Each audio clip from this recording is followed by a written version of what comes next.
Halo,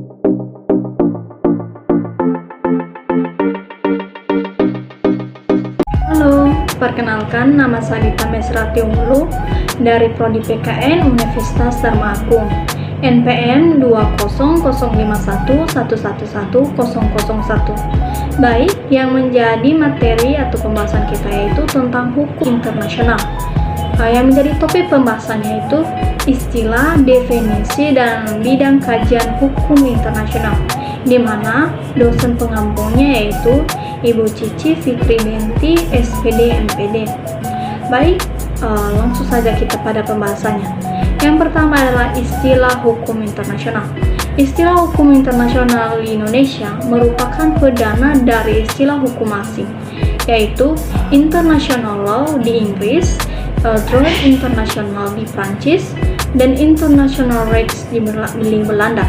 Itu adalah istilah-istilah hukum internasional yang diterima sampai sekarang ini untuk menggambarkan peranata hukum yang berlaku dalam hukum internasional tersebut.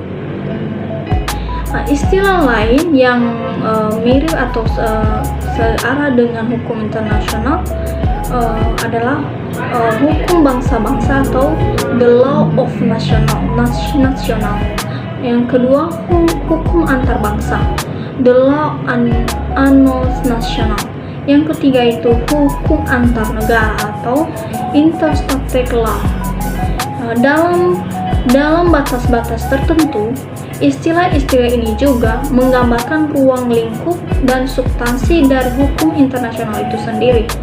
Jadi, yang pertama itu the law of national. Ini adalah istilah yang memiliki akar konseptual dalam bahasa Romawi, yaitu ius genti, yang artinya hukum yang berlaku antar bangsa dalam masa Romawi, atau dalam baik hukum yang mengatur hubungan negara-negara dan pada masa Romawi maupun negara Romawi dengan negara lainnya. Yang istilah keduanya yang mirip yaitu ius integente, artinya hukum antar bangsa. Jadi dalam istilah hukum ius integente ini menghasilkan atau memunculkan suatu hukum internasional publik. Yang kedua itu interstate law. Istilah lain dari interstate law adalah dalam konsep kontemporer, istilah ini mengandung suatu kelemahan bahwa subjek hukum nasional hanyalah negara-negara. Jadi meskipun negara-negara merupakan subjek utama hukum internasional, namun masih banyak lagi entitas-entitas yang telah diakui juga sebagai subjek hukum internasional tersebut. Yang ketiga yaitu hukum dunia atau world law. Yang keempat yaitu hukum transnasional atau transnational law. Baik, masuk kita pada keduanya yaitu definisi hukum internasional. Definisi hukum internasional ini dikemukakan oleh beberapa ahli sehingga ada perbedaan pendapat, ada juga perbedaan pendapat satu sama lain. Yang pertama yaitu menurut E. Sugeng Istanto. Menurut beliau, definisi hukum internasional adalah suatu rumusan yang membedakannya dengan hukum perdata internasional, serta menolak pandangan bahwa hukum internasional hanyalah moral internasional saja. Jadi definisi hukum internasional adalah sekumpulan ketentuan hukum yang berlakunya dipertahankan oleh masyarakat internasional itu sendiri. Yang berikutnya yaitu menurut J.J. Starke. Menurut beliau, hukum internasional adalah sistem hukum yang sebagian besar terdiri dari prinsip dan aturan yang biasanya ditaati oleh dalam hubungan antar negara. Yang berikutnya itu menurut Mochita Kusuma Madja.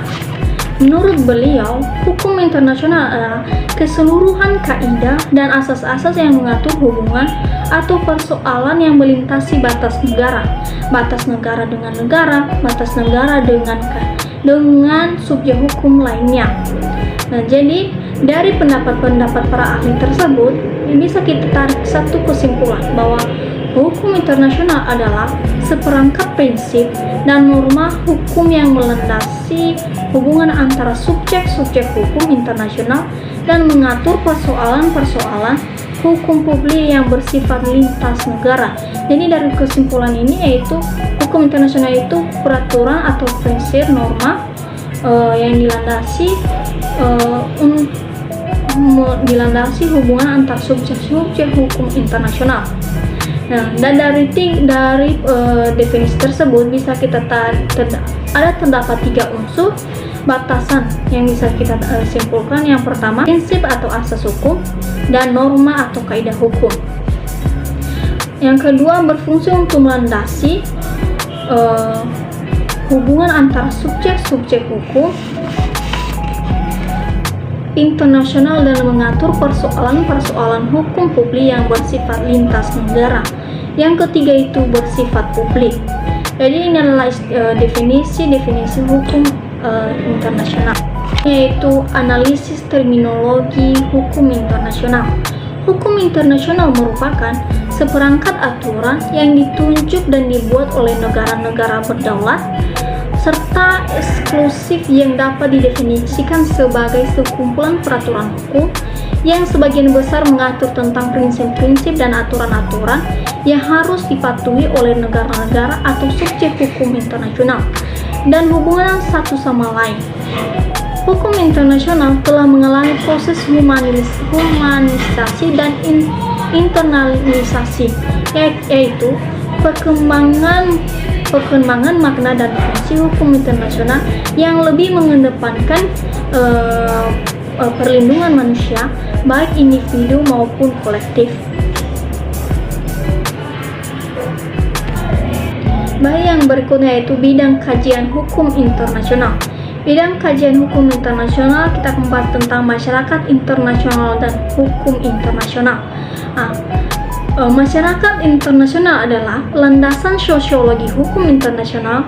Eksistensi masyarakat internasional terindikasi dari adanya banyaknya negara dunia yang memiliki hubungan yang terbagi di bidang yang bersifat tetap dalam suatu kehidupan bersama dan sederajat dan saling membutuhkan. Hukum internasional kemudian mendapat tempatnya karena dapat melibatkan, mengatur, dan memelihara hubungan internasional yang dibutuhkan guna menjamin unsur kepastian dan keperluan dalam setiap hubungan yang teratur. Jadi, jika kita membahas tentang masyarakat internasional dan hukum internasional, pasti ada muncul istilah yaitu ubi sosial dan ubi jas. Artinya ada masyarakat, ada hukum.